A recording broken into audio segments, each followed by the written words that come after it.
എല്ലാവർക്കും ചിങ്കൻമിയുടെ പുതിയ വീഡിയോയിലേക്ക് സ്വാഗതം ട്ടാ. അപ്പോൾ അതെ ഇന്നുണ്ടല്ലോ നല്ലൊരു നോൺ വെജിൻ്റെ ഫ്രൈ ആണ് കേട്ടോ തയ്യാറാക്കിയെടുത്തുള്ളത്.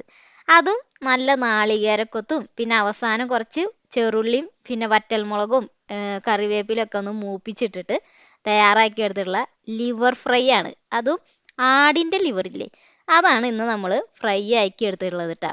അപ്പോൾ വളരെ ടേസ്റ്റി ആയിട്ടുള്ളതും എന്നാൽ നല്ല സിമ്പിൾ റെസിപ്പിയാണ്. അപ്പോൾ എല്ലാവരും മസ്റ്റായിട്ടും ഒന്ന് ട്രൈ ചെയ്ത് നോക്കണം കേട്ടോ. അപ്പോൾ ഇതാണ് ഇന്നത്തെ നമ്മുടെ വീഡിയോ. ഈ ഇഷ്ടപ്പെട്ടാലേ ഒന്ന് ലൈക്ക് ചെയ്യാനും സബ്സ്ക്രൈബ് ചെയ്യാനും മറക്കരുത് കേട്ടോ. അപ്പോൾ നമുക്ക് വീഡിയോയിലേക്ക് കിടക്കാം. അപ്പോൾ അതേ ഇതിനായിട്ട് ആദ്യം തന്നെ നമ്മൾ ഒരു 1/2 കിലോ ആടിൻ്റെ ലിവറാണ് കേട്ടോ എടുത്തിട്ടുള്ളത്. ഇനി ഉണ്ടല്ലോ ഇതിലേക്ക് കുറച്ച് ഇൻഗ്രീഡിയൻസ് ഒക്കെ നമുക്കൊന്ന് അരിഞ്ഞെടുക്കണം. അപ്പോൾ ആദ്യം തന്നെ ഇതേപോലെ ഒരു പാത്രത്തിലേക്ക് ഒരു സവാള ഇതേപോലെ വളരെ കനം കുറച്ചൊന്ന് അരിഞ്ഞെടുക്കാം. പിന്നെ ഇതേ ചെറുള്ളി, അത് നമുക്ക് ഇതേപോലെ ഒന്ന് വട്ടത്തിൽ അരിഞ്ഞെടുത്തിട്ടുണ്ട് കേട്ടോ. ഇനി ഇതിലേക്ക് ഇതേ ഇഞ്ചിയാണ്, അതൊന്ന് ചെറുതാക്കി അരിഞ്ഞെടുത്തതും പിന്നെ വെളുത്തുള്ളി. ഇതിലേക്ക് ഇതേ കുറച്ച് പച്ചമുളക് ഒന്ന് ചേർത്ത് കൊടുക്കുന്നുണ്ട്. പിന്നെ അതേ ഇത്രയും കറിവേപ്പില ഒന്ന് ഇട്ട് കൊടുക്കാം കേട്ടോ. അതുപോലെ തന്നെ ചേർത്ത് കൊടുക്കേണ്ടത് കുരുമുളക് പൊടിയാണ്. അപ്പോൾ ഞാനിവിടെ കുറച്ചധികം കുരുമുളക് പൊടി ഇതിലേക്കൊന്ന് ചേർത്ത് കൊടുത്തിട്ടുണ്ട്. പിന്നെ നമുക്കിതേ മഞ്ഞൾപ്പൊടി ചേർത്ത് കൊടുക്കാം കേട്ടോ. ഇനി എന്താണെന്നറിയോ ചേർത്ത് കൊടുക്കേണ്ടത്, നമ്മുടെ മല്ലിപ്പൊടി ഇല്ലേ, അതാണ് കേട്ടോ. അത് 1 ടേബിൾ സ്പൂണോളം ചേർത്ത് കൊടുക്കാം. അതുപോലെ തന്നെ മുളക് പൊടി, ഇതും 1 ടേബിൾ സ്പൂണോളമാണ് ഇട്ട് കൊടുത്തിട്ടുള്ളത്. ഇനി ചേർത്ത് കൊടുത്തിട്ടുള്ളത് നമ്മുടെ ജീരകത്തിൻ്റെ പൊടി, അത് ഞാനിവിടെ ഒരു 1/4 ടേബിൾ സ്പൂണോളാണ്. പിന്നെ സ്പൈസസ്, എല്ലാ സ്പൈസസും ഇട്ട് കൊടുത്തിട്ട് അതിലേക്ക് ഉപ്പും കൂടി ചേർത്ത് കൊടുക്കാം. എന്നിട്ട് കുറച്ച് ഓയിൽ അതിൻ്റെ മുകളിലായിട്ടൊന്ന് ഒഴിച്ചു കൊടുക്കുന്നുണ്ട് കേട്ടോ. ഇത് ഒഴിച്ചു കൊടുത്തതിന് ശേഷം നന്നായിട്ട് തന്നെ ഒന്ന് മിക്സ് ചെയ്തെടുക്കാം. അപ്പോൾ ഇത് എല്ലാ ഇൻഗ്രീഡിയൻസും നന്നായിട്ട് തന്നെ ഒന്ന് മിക്സ് ചെയ്തെടുത്തതിന് ശേഷം ഇതിലേക്ക് നമുക്ക് നന്നായി കഴുകിയൊക്കെ വൃത്തിയാക്കി വെച്ചിട്ടുള്ള കരളുണ്ടല്ലോ, അതൊന്ന് ചേർത്ത് കൊടുക്കാം. അപ്പോൾ ഈ കരൾ ഇതിലേക്ക് ഇട്ടിട്ട് ഇതും കൂടി നന്നായിട്ട് തന്നെ ഇതിനോട് ചേർത്ത് മിക്സ് ചെയ്തെടുക്കാം.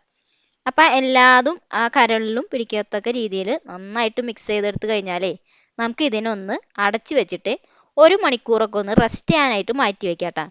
അപ്പോൾ 1 മണിക്കൂറൊക്കെ ആയിരിക്കുമ്പോൾ അതെല്ലാതും അതുമ്പോൾ നന്നായിട്ട് തന്നെ പിടിച്ച് നല്ലൊരു ടേസ്റ്റ് ആയിരിക്കും അത് വെന്ത് വരുമ്പോൾ.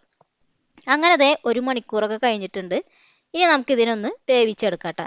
അപ്പോൾ ഇതിൽ നമ്മൾ ഇനി വെള്ളമൊന്നും ചേർക്കുന്നില്ല, അതുകൊണ്ട് തന്നെ വളരെ ലോ ഫ്ലെയിമിൽ ഇട്ടിട്ട് വേണം കേട്ടോ ഇതൊന്ന് വേവിച്ചെടുക്കാനായിട്ട്. ഇനി ഞാൻ ഇതിലേക്ക് ഉണ്ടല്ലോ കുറച്ച് നാളികേരക്കൊത്തൊന്ന് ചേർത്ത് കൊടുക്കുന്നുണ്ട് കേട്ടോ. അതും കൂടി ഒന്ന് ചേർത്തിട്ടേ നന്നായിട്ട് തന്നെ ഒന്ന് മിക്സ് ചെയ്തെടുക്കാം കേട്ടോ. അപ്പോൾ ഇത് വെന്ത് വരുമ്പോൾ ഉണ്ടല്ലോ ഇതിൽ അത്യാവശ്യത്തിന് വെള്ളമൊക്കെ വരും. അപ്പോൾ അതിങ്ങനെ ഇതിൽ കിടന്ന് ഇങ്ങനെ നന്നായിട്ട് തന്നെ നമ്മളിങ്ങനെ മൊരിച്ചെടുക്കണം.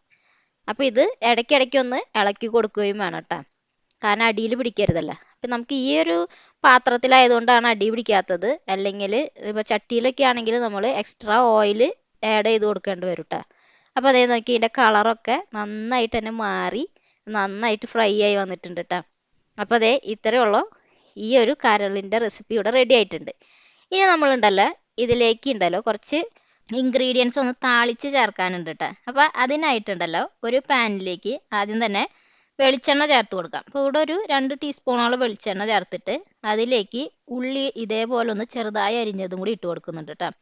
അങ്ങനെ ആ ഉള്ളി ഒന്ന് മൂത്ത് റെഡിയായി വരുന്ന ഒരു സമയത്താണ് ഇതിലേക്ക് വറ്റൽമുളക് ചേർത്ത് കൊടുക്കുന്നത്. അപ്പോൾ ഞാനിവിടെ ഒരു 2 വറ്റൽമുളക് ഇതേപോലെ ചെറുതായി അരിഞ്ഞതും പിന്നെ കുറച്ച് കറിവേപ്പിലയും കൂടി ഇട്ടിട്ട് ഇതിനെ നന്നായിട്ട് തന്നെ ഇതേ മൂപ്പിച്ചെടുത്തിട്ടുണ്ട്. ഇനി ഈ ഒരു താളിപ്പ് നമുക്ക് ഈ ഒരു റെസിപ്പിയിലേക്ക് ഒന്ന് ചേർത്ത് കൊടുക്കാം.